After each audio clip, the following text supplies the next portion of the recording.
ইতিহাস মানে কি শুধু শাসক আর যুদ্ধের গল্প, নাকি সাধারণ মানুষের আবেগ, জীবনযাত্রা ও সমাজের বিবর্তনও ইতিহাসের অংশ?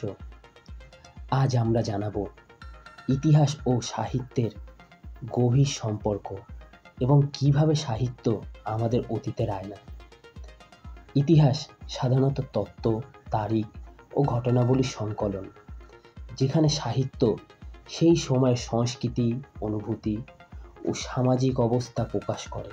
যেমন ইতিহাসে আমরা জানতে পারি 1857 সালের বিদ্রোহের কথা, কিন্তু সাহিত্যিক বঙ্কিমচন্দ্র চট্টোপাধ্যায়ের আনন্দমঠ এই বিদ্রোহের আবেগ ও অনুপ্রেরণা ফুটিয়ে তোলে। সাহিত্য ইতিহাসের অপূর্ণ অংশ পূরণ করে। যেমন সরকারি নথিতে হয়তো বাংলার কৃষক বিদ্রোহের বিশদ বিবরণ নেই, কিন্তু সাহিত্য নীলদর্পণ নাটকটি আমাদের সেই সময়কার কৃষকদের কষ্টের ছবি তুলে ধরে।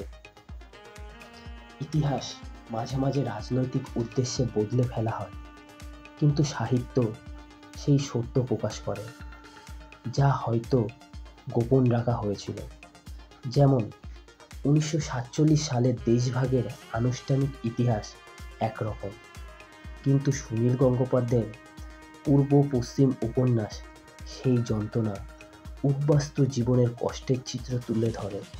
ইতিহাস কেবল লেখার মধ্যে সীমাবদ্ধ নয়। লোকগাথা, কীর্তন, বাউল গান, পালা গান, এই সবের মাধ্যমে সাধারণ মানুষের ইতিহাস সংরক্ষিত থাকে। বিদ্যাসাগরের সমাজ সংস্কারক কেমন ছিল, বাউল গান ও কীর্তন সেই সময়ের সমাজ ও সংস্কৃতি সম্পর্কে আমাদের বলে দেয়। সুতরাং সাহিত্য শুধু কল্পনার বিষয় নয়, এটি ইতিহাসের প্রতিচ্ছবি। আমাদের অতীতের কথা জানতে চাইলে শুধু ইতিহাস নয়, সাহিত্যকেও পড়তে হবে।